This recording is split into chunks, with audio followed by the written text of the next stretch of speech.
Well, hey, everybody. Thank you for watching the Q&A. If you're live, thanks for being here. If you're not, thanks for watching whenever it is convenient for you. That's one of the things that we really wanted to do with this Q&A time is we all will meet once a week at a specified time, but we also want to put the replay up as soon as possible so that those that could not be here on the live can enjoy it just whenever. We were talking to our sister-in-law just a few minutes ago, and she was saying that sometimes that she would like to watch something, but if it's live in the middle of the day, she can't. So it's nice to have that option so that whenever she does have time, she could pick it up and go.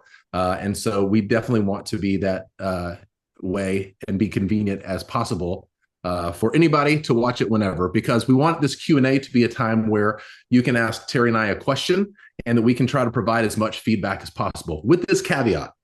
If there is something that happens that seems like a very serious relational issue, that, you know, some of these questions may be like, how do I get my partner to respond more? Or how can I keep from getting angry when my partner says this, or something like that. But if it's my partner just cheated on me, what happens? Or we just had a death in the family and I don't know how to deal with it. That's a little bit beyond the purview and scope of this Q&A. We want this to be able to answer as many questions as possible. But if it's like life or death, or relationship life or death situations, we need to get you in touch with a therapist. And so, or a local person that can handle those very specific and sensitive details very quickly. So we don't want this to be that extreme. So if like you think about questions on a 1 to 10 scale, 1 being it's, how do I ask my partner their favorite color, up to, they're having an affair and don't know what to do, like 1 to 10, that extreme. We want to keep these questions like 6 or 7 and below. And if it's over and above that, then again, we may come to you and say, we appreciate your question very much. And it's very important to us. It's so important that we don't want to answer this here. That's too sensitive of information for you. We want to try to get you in touch with somebody and try to provide some local resources. Now, we'll say this as a quick note as well. We're going to be putting this in the free group too. But if you go to psychologytoday.com, you can type in, there's a find a therapist tool. You can type in your location and what kind of therapy that you're looking for, and it will give you a big long list of who you can reach out to. So we want to provide that resource for you because it is free. And that we've used that to, if we've had clients that have moved to different states or are looking for a different type of modality, we can use that and point them in that direction. So we want you to be able to do it because you can put in your resources, your information, and find somebody that much quicker. Now, we do know some people, but we don't know the whole country or the whole world, regardless or depending on where you may be. So we want to offer that resource to you. So psychologytoday.com. And then when you go there, you can click on their Find a Therapist tool.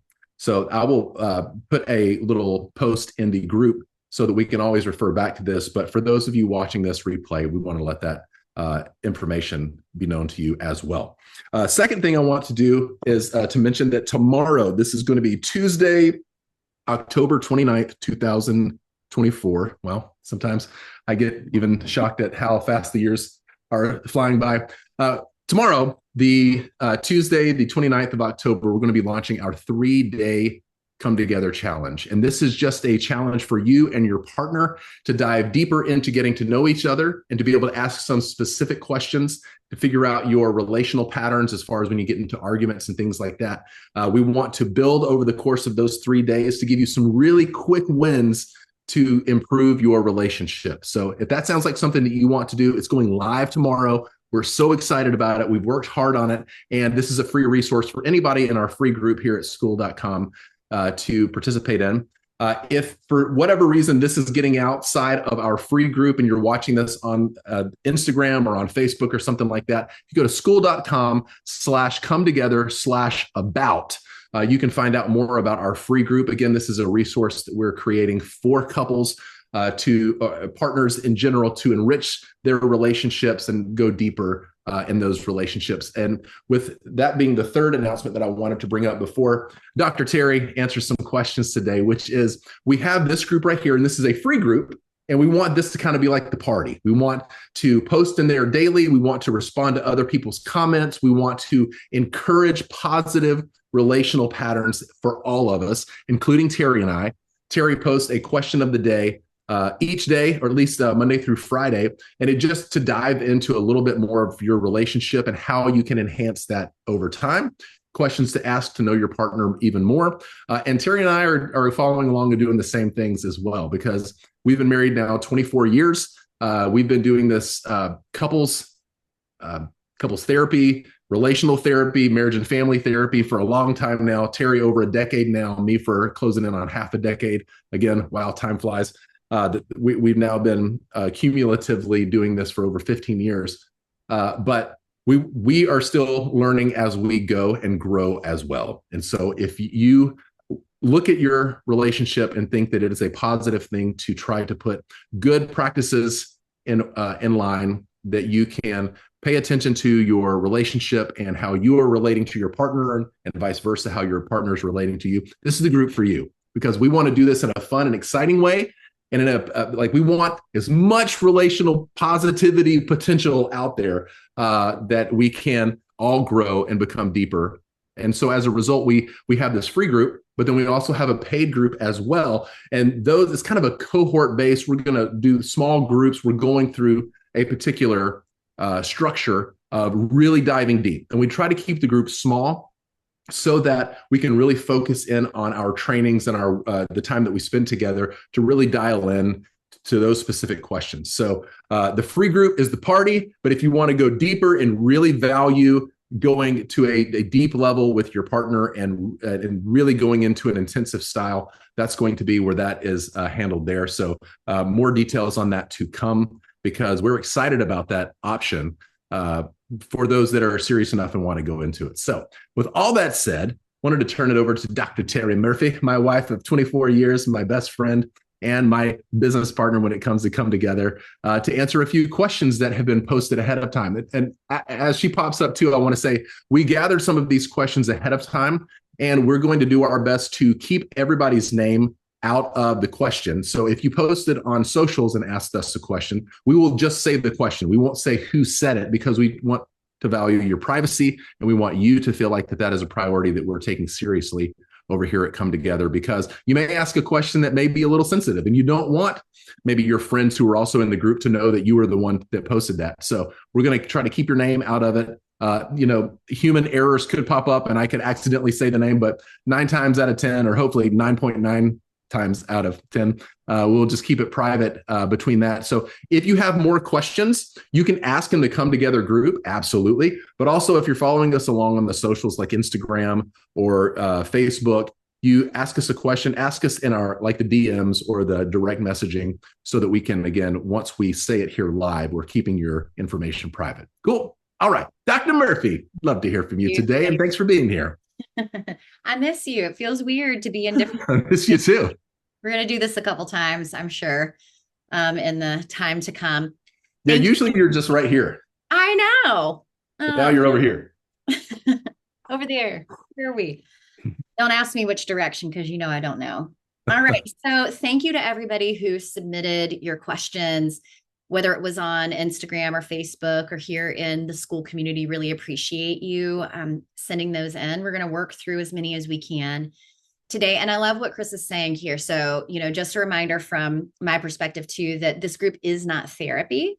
None of the groups that we're offering here on school are therapy. If you're interested in therapy, I would recommend to seek those resources that Chris is talking about too. And at the same time, we are therapists. So I'm shifting more into an experiential place. So this is my personal lived experience with Chris, and speaking to you more from an educational perspective as a therapist. So just as long as we all are really clear on what this information is really about, then I feel like it's going to set us all up for success, for us to have this party that we're talking about, to really get curious and help support one another. And hopefully what we find is, as unique and specific as our relationships are to us, there are also some universal human qualities that we share. And so that's what we're really going for here, especially today, as we're touching on some of these questions. Is some of the questions were really specific, which is so beautiful. And so what I'm going to do is zoom out a little bit and take that specific relationship unique question and see if we can't zoom it out and see what's going to be the most supportive for everyone to, if it's possible, to really do that. So, first question that I've got is actually really beautiful, and I think super important for us to talk about. And it's, what if we're super busy in our relationship, like multiple jobs, or we have young kids? How do we stay connected and not be like ships in the night, not just like parallel lives, and then occasionally coming in and connecting with each other? But how do we maintain this connection? Beautiful question. I mean, like, raise your hand if you've had a season in your life or a long term piece of time. Yeah. Where you've been really busy. I think that's very common, especially in the culture, that we live in. And I imagine a lot of different cultures would experience this too. And if you grew up in the United States, we tend to also be very individualistic rather than kind of collective. It's just the way that our brains operate. It's the way that we were really raised from the time that we were kids, especially kind of the people who are here now and the generations that we're raising up. So it isn't necessarily prioritized for us to seek out that connection, even though we know that that's going to be the healthiest way for us to exist as humans. In fact, we know that like the way that we're wired is to seek connection from the moment we take our first breath. And we never stop seeking it. It's what John Bowlby, the creator of attachment theory, called cradle to grave. From your entire lifespan, you're going to be wired and organized around feeling most comforted, most safe, most able to risk when you're in a safe, connected relationship. And one of those relationships that can be really key is a romantic partnership. But there's some uniques that start to happen there. There's a lot of moving parts. It's not just as simple as being intentional about reaching out to each other, but an attachment bond is a unique kind of a bond too.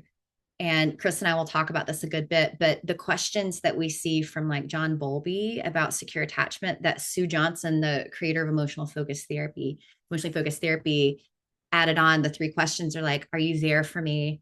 When I reach for you, do you respond to me? And are we emotionally engaged? Or ARE. And so you'll hear me and Chris use this acronym over and over again. It's kind of like a shortcut or a shorthand to like getting curious about the state of our connection. So in the school group, the question of the day and the bonding tip of the day are really meant to hit one of those 3 points every day. So it's kind of, am I accessible? Like, if my partner were to need me, would they even really be able to get in touch with me? And if not, what would be the kind of signal that we would send instead? So like if Chris was super busy with work and I really needed him in a moment, it would still be better for him to turn to me and say, I really want to be there. And I'll get in touch with you when I finish this project, when I finish this work, when I finish this podcast, something like that. Because any response is still better than no response. And then the other piece that we would say is a little bit of normalization and validation is helpful too. If you've got young kids, if you're working many jobs, if you've got that squeeze of like caring for your parents and you have less actual time, the thing that we would say is any connection is still better than no connection. And the standard for how much attunement or how much like checking in and being on the same page, vibing with each other that we need isn't actually too high. 1 out of every 3 times that we reach for our partner, if they're able to respond to us, we actually feel pretty secure.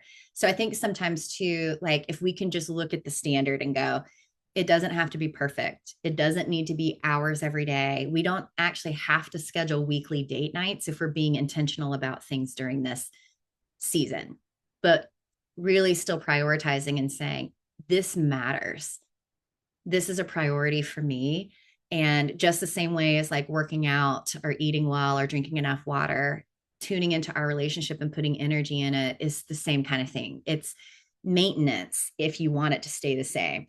Because if we don't put energy in, what we know about bonding is it doesn't just stay the same. It actually will start to atrophy over time if we're not putting energy in, if we're not turning towards each other, to be able to have those just checkpoints. Sometimes just saying like, hey, I see you. You matter to me. You're doing great.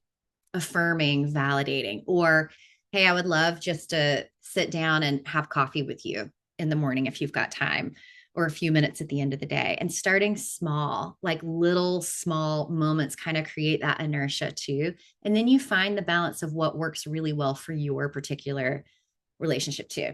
I don't know, Chris, if you had anything that you wanted to say connected to that piece, but that's kind of No, I Yeah. thought that you handled that very well, covered it pretty thoroughly. The only part that I would add to that is if you want to do an even deeper dive onto what Teri just said, uh, quick hint that first day of our 3 day challenge is all about that, and we go into further detail and even offer exercises so you can practice that with your partner. So if you're interested in that ARE that she was talking about a minute ago, dive into the 3 day challenge. And again, if you're watching this Q&A, it's only one course over on the same page. So go to the courses tab and then click on the 3 day challenge right next to where the Q&As are housed, and you'll find it right there. Love it. Thanks, Chris. Perfect. Okay, next question. You know my partner, he's the best. Why do I still nitpick him and speak rudely to him sometimes? I hate that I do this and want to stop so badly, but I can't seem to break this old and ugly habit.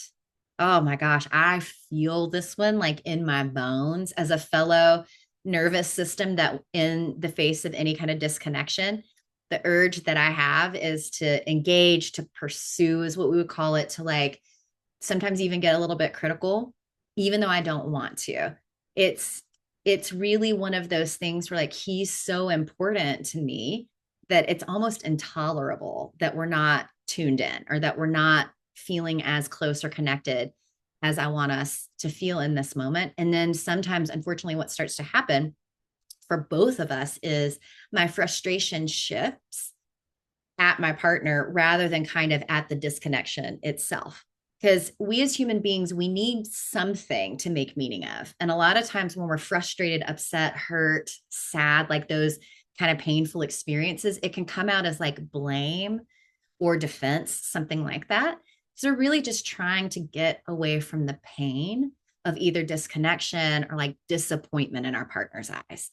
And so one of the things that we found to be super important here is first just taking a moment and knowing like that's such a normal and typical human response. Like we see it even in kids.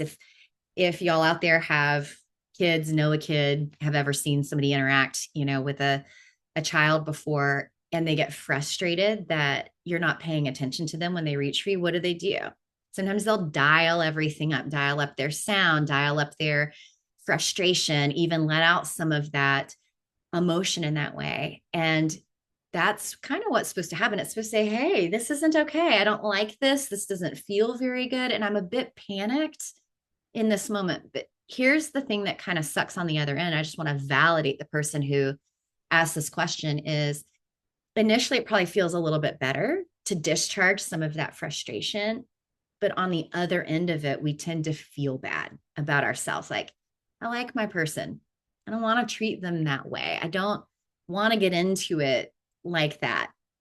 And if you don't have this nervous system, you might have the other sort of nervous system, which is really only two broad categories that instead of getting frustrated and kind of like pointing things out and criticizing, you might just find that you shut down altogether. And then you can kind of feel bad about that on the other end too. It's just two different ways to manage the frustration that comes for all of us when the one that we love the most seems either not available to us or we're not able to kind of get back into sync, or sometimes our partners just annoy us.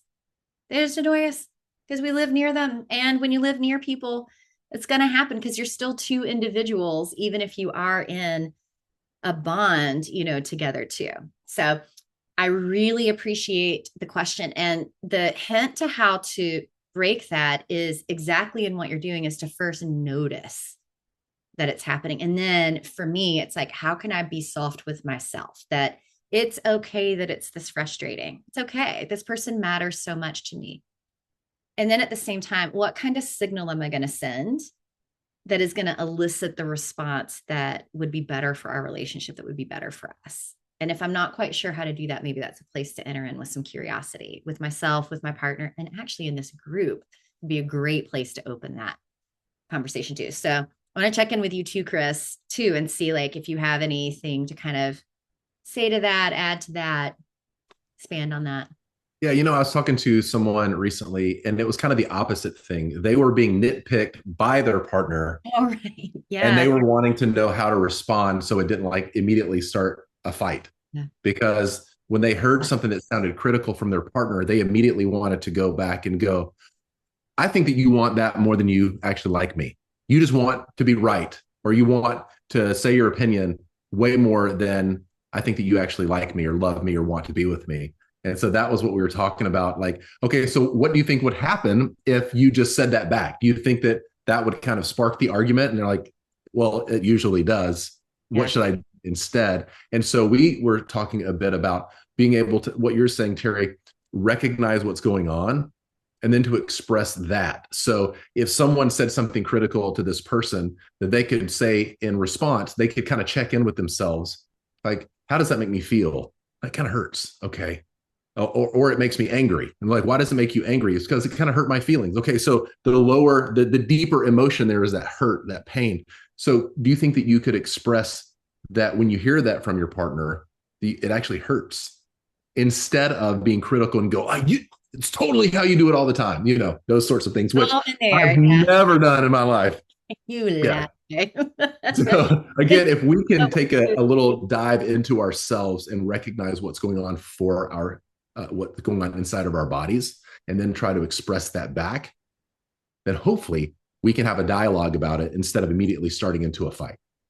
Great. Love that. Any way that you would nuance that differently? No, I love it because you're adding the other sort of nervous system perspective. And I feel like that gives such like a balance. So you will tend to find yourself in one of these camps. And this isn't the last time we'll talk about this by a long shot, because I'm pretty sure day 2 of our Catalyst 3-day challenge talks about this very thing. So y'all are already way ahead of the curve.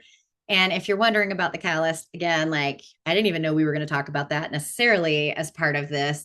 And yet it fits really well. So if you're wanting to jumpstart some of these conversations or find out a little bit more about this, I do think that that's a really great place to pop in. Yeah, one of the reasons that we started the Come Together Catalyst, that 3-day challenge that we've mentioned a few times, is because we really wanted, like, what would give a relationship or a partnership some quick wins? Yeah. Like if they're wanting to enrich their relationship, like what could we stack in a very short amount of time to where they can look back and go, wow, that was really beneficial. And that 3-day challenge is just that. So we want to stack in 3 days some really meaty information. And again, I think you can do the whole thing like 30 minutes each day with your partner, if that. And so we wanted to give you as much information and some exercises so you could practice it in your own relationship, and then even some worksheets so you can write it down and refer back to later, so you can get as quick of a win as possible. So I think each day that you do the challenge will be its own win in and of itself, but then it combines at the end to even be a greater, like it multiplies in what you can know about yourself, know about your partner, know about your relationship to make it even better. So that's really why we designed it in that way. We wanted it to be as meaty and as information packed as possible in a short amount of time. Awesome. That's perfect. All right, next question. How important is physical connection in relationships, and what role does it play? Beautiful question, and such an important one. So I'm going to zoom way out, and I'm going to quote some of our, founding researchers, scientists around attachment, and talk about this. So within attachment, there are 2 different subsystems that are really important when you have a romantic partnership. One is a caregiving system, which is a lot like a parent-child system. So one person drops into vulnerability or pain, the other stays bigger, stronger, wiser, kind, other. That's the language from like Circle of Security and some of the other attachment-oriented resources. Meaning, rather than us both getting dysregulated and triggered at the same time, one person's able to kind of stay in a more regulated, calm state and care for the other person. And then that's like co-regulation. So you want people both to be able to do that back and forth. Sometimes I give care to you, sometimes you give care to me. And then the other subsystem is the sexual subsystem too, which would include physical connection, but it's not the only place that physical connection would exist, but it is absolutely functional and part of attachment. Now, attachment is more of the way that you would see both yourself and see your partner and see the relationship. And so the sexual subsystem isn't just about sexual activity. It's also about sexual identity, the way you see yourself, your whole kind of story when it comes to that. And some people feel more secure in that place, safer, more able to risk, some people less so. And then some people have had trauma in any of these systems before too. And there could be some blocks to being able to express some of those things. Great place to go to therapy about, by the way, if you feel really blocked from those places. So I'm not going to get super into what would block you from that right now, and just kind of want to more answer about play, about physical connection, non-sexual physical touch, all of those things. So it's really important for us in our romantic partnerships to also be able to have non-sexual physical touch. And if there isn't really enough of that, sometimes one, both, all partners can get triggered around that too, because it feels like the only time that you reach for me physically is if you want to have sex, versus like hand holding, cuddling, snuggling, hugging each other, you know, greeting each other, hellos and goodbyes, those sort of things too. So there is a huge component around safety in relationship that comes from non-sexual physical touch. Now, some of us weren't raised witnessing, you know, attachment figures, parents, grandparents have that kind of an interaction. And so it's kind of unfamiliar. Some of you may have witnessed your parents, you know, partners be able to do that kind of thing. And what the research really shows is if you were a kid that grew up in a home and you saw like your caregivers able to be connected with one another with like kisses and hugs and snuggles and like, you know, safe and romantic kind of touch, that you feel much more secure in exploring your sexuality and your sexual activity yourself too. And it's a really important role because it hits on the way that we see ourselves. And so you can see yourself as being more secure, more competent, more capable of setting boundaries, of asking for what you need, and not just in the bedroom or when it comes to like your sexual activity, but also just across the board. So like sometimes if I've had a really tough day, I can just go to Chris and say, if you could just hold me, I would just feel so much more comforted. I would feel so much better if I've had a sad interaction or something and he can just hold me. And it does do something. We love to like kiss hello and goodbye. And that's a really beautiful way just to say like, you matter to me. I see you. I'm here with you, even if it's not like a full blown makeout sesh. And so like, there are these little moments that can be incredibly important just to say, I've got you. I can reach my hand to you and say, I'm with you. You matter to me. I want to hear you. I want to be with you. Now, on the other hand, sometimes touching each other physically, if you're mid-fight, you need to talk to each other about that sort of thing, because it doesn't always send a comforting signal if it's not already like tuned into each other. And so we'll talk a little bit more about how to tune into each other in future conversations too, because I do think that that would be really important. So, Chris, curious, have anything that you wanted to add, share, questions about that? I do. Yes. Yeah, thank you for asking. I really like the specificity that you mentioned around the question being about having a physical relationship. So when I hear a physical relationship, I assume that we're kind of talking about sex. Yeah. But I don't know that for 100%. But because I'm assuming that, I'm just going to go with it for you know, argument's sake. The way that you defined sex is kind of play. I think it's an important thing. And again, we've got several really exciting trainings that we're wanting to do coming up. It's all about deciphering the difference between this, because like she was saying a minute ago, if sometimes I feel bad, I want Chris to give me a hug or a cuddle or something like that. We all know the difference between what that feels like I need to be touched for comfort versus I kind of want to get into a sexual environment, which kind of feels more like play. Like it's a back and forth. It's a, you know, there's a flirtation that goes. And so thinking of touch, not just sexual, you know, because I think that a lot of people, when they hear or read about the five love languages, they hear physical touch and think, oh, so the people who like sex, that's going to be their thing. But physical touch, again, like Teri is saying, can be so many different things. And so there are touches that like your grandma will give you that just feels like, oh, it's my grandma. But there's a touch that your partner gives you that feels like, ooh, not my grandma kind of thing. And so deciphering between those is really important. So looking at it like as a sexual thing, as play, it really opened it up for me. It makes it clearer that we're not just talking about touch as physical in the relationship. because physical can take so much of it. But the play part of it, it could be a play, could be sex. It could just be flirting. It could just be like ribbing each other because we like the way that feels when we're kind of engaged in that kind of, we're playing together. And so I just wanted to mention how that really opened up a lot for me to see that touch means a lot of different things. Because Teri and I, been married for a while. We've had several iterations of talking about these kinds of things and how a definition of touch means something totally different to me than it does to her. And so if we can get on the same page of like, no. When I said I wanted to touch, I don't want you to scratch my back. I want to make out, like that sort of thing. But when I just said I need some touch, she doesn't know the specificity of that until I can get more granular about what we're talking about.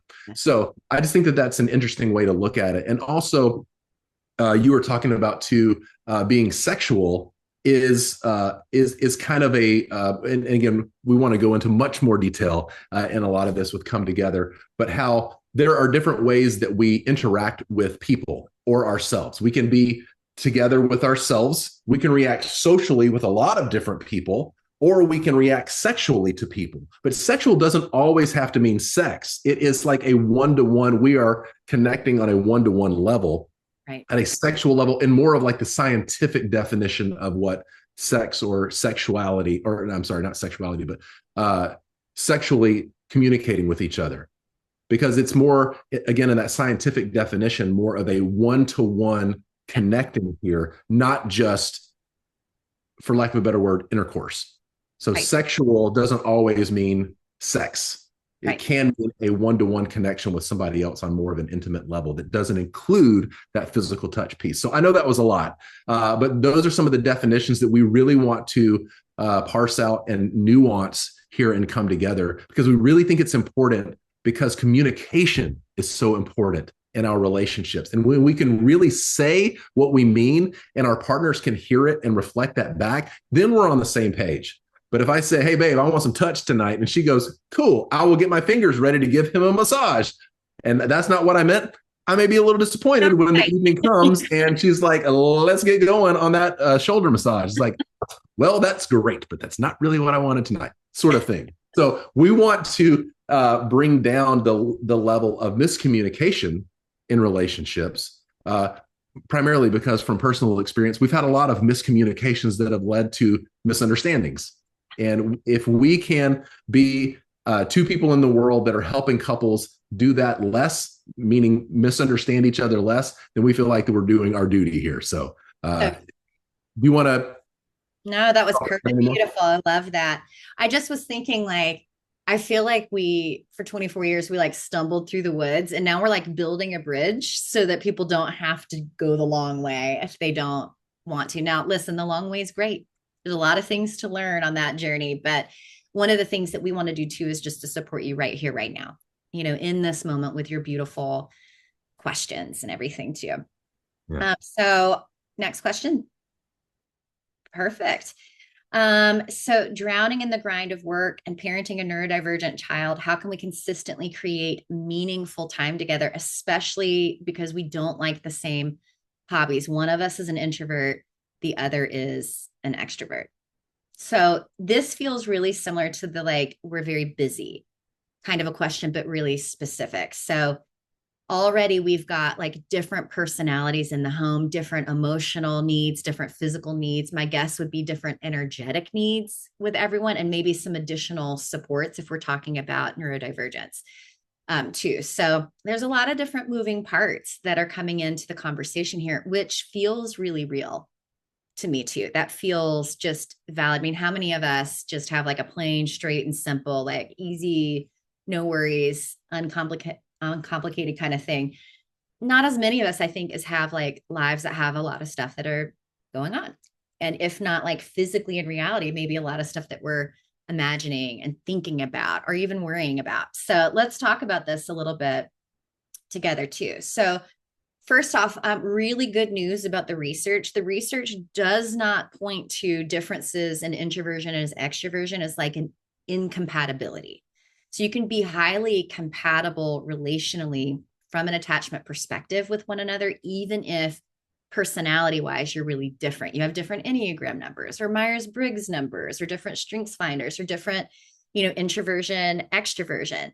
Any of these components can come into play. One of the things that I would just kind of echo what Chris just said is, how are we communicating our needs around this? A lot of times what I think can happen, whether we're kind of younger or maybe haven't had the kind of mirroring or just kind of maybe haven't really thought about it before, is we sort of just project onto other people what works for us or what doesn't work for us. So my energy needs and Chris's energy needs are very different. I would say we're both more on the introverted end of things, but he is like far and away more introverted even than I am. So he needs a little bit more downtime. He needs more like what I would call stare at the wall time, where there isn't interaction. There isn't like hanging out. I'm not like asking questions or anything, but it would really help, for him to be able just to have some time and space to do that. And I think that's really beautiful. And sometimes I need a little bit more hangout time than maybe he does, but he makes allowances and space for me to do that. One of the important things, though, for us that we found is to look at each other and to say, hey, I'm kind of feeling this. Is this a good time? Or when would be a good time? Because your needs matter and you deserve to be honored in them, while at the same time honoring your partner. And the tough thing, I think, happens when you have a need that's not compatible with your partner's availability, especially when I'm thinking about like the busyness, the grind of two working partners, raising a kiddo that maybe takes a bit more extra supports, and containment around things. And then it probably feels like, holy cow, it's already more difficult because we don't automatically need the same things, have the same amount of energy. Do not be disheartened, though. With a couple of conversations and a bit of support, mercy, honor, grace, all of those things, it's absolutely possible to find each other and to feel really supported in the way that you uniquely are wired and designed to be. So the thing that Chris and I will like preach until we're, y'all are all annoyed and want to vomit. That's a beautiful image. Is we're going to talk about how a secure relationship, the kind of bond that we're talking about, like power partners and couples, like that we're talking about here, you do not have to cost yourself in order to be in relationship, nor should it cost your relationship in order to be yourself. That there is a way for these things to be very compatible, even if some of the conversations are tough to have. A lot of times just because conversations like that are tough. We're at best translating our inner experience to another person that has a completely different inner experience. So a lot of times what I find is we each have our own individual experiences and we're having to create a language, a shared language together where we get what each other's talking about. And that just takes some conversation, some time, and occasionally some wobbles. It's what Chris and I call it when like, uh-oh, are we going to fight? Oh no, I think it's okay. It's just very uncomfortable to have those conversations. And yet, when we develop intimacy, or what my mentor called into me see, I'm going to let you know about my inner world. That can be super helpful. Because the other thing that happens if we don't realize this is we think that people can feel into or see into or know our inner experience because we feel it so much, but other people really can't. They don't know unless we tell them. And so Chris and I are not going to ask you to be mind readers, at all, or each other's, therapists. We don't even do that for each other, even though that's what we both do as our day job. What we're going to actually do is invite you into conversation and into vulnerability, which means risking being seen, risking being known, letting your armor down. And by the way, all of us have armor for good reasons. And sometimes it's just being tired at the end of the day. Like, I just don't have it in me today to give. And what do we do in moments like that, especially if we're both tired? So again, I just want to honor the question. I want to honor the ask about that and say that happens. Some seasons are worse. We know that really from the time that you have kids until you launch them is one of the most difficult times in romantic partnership. And so having support and community and just knowing that you're not alone in that can be helpful too. And then on top of it, we want to offer some support, some tips, some different things that you can do to be able to connect with each other bit by bit. We've gotten feedback from the group already that the question of the day and like the bonding tip of the day are one of the ways to do that in a really short period of time. And that's just in the community. Like Chris was saying, Monday through Friday, I try to post like one question and one bonding tip. And by the way, if y'all have any questions or bonding tips that you want to add to, we would love to have those as well. So that's our last question for today. But I just wanted to see, Chris, if you had anything that you wanted to add, share, questions, anything around that too. Yeah, thank you. I love the idea of not being mind readers. We just need to continually communicate that as well. And trying to share from a place of this is what I would like is always a good thing. I think the question of the day is meant for a person like this particular question. I think the way that you phrased it, these two people, they don't have a lot in common, and they also have different types of personalities. And so how do you connect when life is already busy enough? But then when we do connect, what do we connect on? Being able to share some of that, like some of your preferences, and then maybe, again, this is maybe more practical, but like create a list of, if we're doing date nights and we feel like we're always doing their type of date night, not the kind of date night that I would want, say like, hey, can we do it to where every other time, we do one thing that you like, and then one thing that I like, and we know that we're just supporting each other. Like I talked to a couple recently that I think the one of the partners is not big into music, but the other partner really does like certain music and likes to go to concerts. And so she goes to concerts with her partner that he's loving it because he loves her being with him. She could kind of care less, but she's there supporting him. And so they're willing to pay for 2 tickets so she can be with him. And then she just kind of hangs out and enjoys the environment while he really enjoys his favorite bands. So that's like you loving to drive, and I love to be a passenger princess. So it works out really well. Well, I like you being the passenger princess too. I like feeling like I'm the white knight on the steed trying to get you where you need to be, kind of thing. But I love what you said there too. Like, it's so important for us to remember that it's okay for us to like different things, to be into different things. But it's like, in the same way that if something bothered you, even if it didn't bother me, it bothers me because it bothers you. And I would want to tune into that. In the same way, what you love, I love because you love it, not necessarily because I just love it. But there's a way that we can find to be with it. I'm not saying that about everything, but I'm saying it would be nice to just find some ways that we can support each other like that too. It's like such a beautiful way. It's the caregiver subsystem. It's saying, I'll go and do that with you to care for you, not just because I'm necessarily into that as well. I can see that. Yeah, go ahead. Go ahead. When I was losing my train of thought, but if each partner doesn't like the same thing from the other person, that's what I was going to say. Sorry. So I believe you can articulate this better because I've heard you say it, and you're brilliant when you speak about this. But like, in a relationship, there's always multiple things going on. There is how I relate to Teri, it's how Teri relates to me, and then it's how like the interplay is going on all together. So in any given time, just for Teri and I, we've got 3 different things going on, maybe even more, but at least 3 different things for argument's sake. So if there is an imbalance, then maybe that in between us is kind of off. Even if I feel good with you and you feel good with me, there may be something there to pay attention to.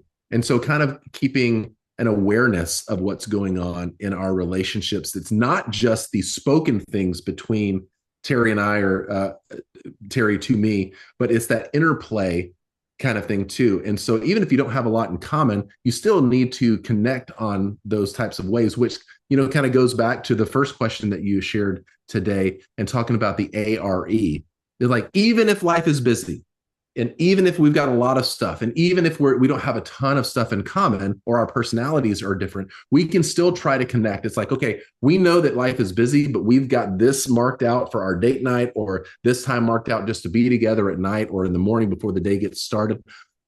I want to make sure that for myself, I'm as accessible as possible to Teri, and that I am showing up and I am responsive to when she's talking. So I'm not on my phone. I'm not doing those activities that I enjoy that maybe she doesn't, but I'm just going to do them because she's just talking, doing that thing. But no, am I accessible? I'm going to put down everything and really give my time to my partner for this period of time, knowing that we're going to go back to all of our busyness and our individual pursuits. So for this moment, let's be ARE, accessible, responsive, and emotionally engaged so that we can really feel like we're connecting with each other in those few moments that we do have. Love that. I mean, you can even start by just setting a timer for 2 minutes and say, I'm going to put my phone down for 2 minutes and just sit next to you. Even just our physical proximity to each other is really better than being kind of ships passing in the night for our nervous systems. Because what we want to communicate is that there is some accessibility. So starting in that way can kind of get the ball rolling, so to speak, to, and any connection is still going to be better than like no connection. So our nervous systems need that. Starting small is great. You know, it's kind of makes me remember like post COVID when Chris and I decided to go back to the gym, like start working out again. It's like, we better start easy. Like maybe we'll just walk around the block to begin with before we start like running 5 miles or lifting heavy weights. And I think of it like that too, that what we're wanting to do is just get our reps in, and we build strength and capacity over time. And also it's beautiful. The more often we check in, we start to develop like a baseline. Like what is our relational baseline, like our set point? And that way we can tell if something's off a little bit better too. I have a regular yoga practice, and it's not as intense as it used to be when I was younger. It more feels like it serves to just keep me flexible because I sit in sessions a lot and stand to train, but it also helps me with a baseline. I know my body better because I'm just checking in with her every single day. And I know Chris better the more often that I'm just kind of checking in intentionally and then really listening, receiving what it is that he says to you, and then vice versa. So yeah, I love that. All right. That's our first official Q&A for Come Together. Thank you. Oh, hey, like it. Thank you all so much for the questions that you submitted. We will put this recording up as well so that you've got access to it after the fact. If you know of anyone that might be really excited or helped by this, please feel free to send them an invite as well. Yeah, thank you guys all so much. Again, if you're live here, thank you for being with us today. Again, we want to make this a resource for you. And there's never been a better time to submit a question, because as we foresee this growing, it's going to be more questions. So it's going to be more difficult to get your question in there. So the fact that we're starting and we're small, I look at this as a really cool thing, because we can really connect with each individual person or couples or partnerships here in this. So keep submitting those questions. We will gather them for next week's Q&A as well. And until then, we'll see you soon.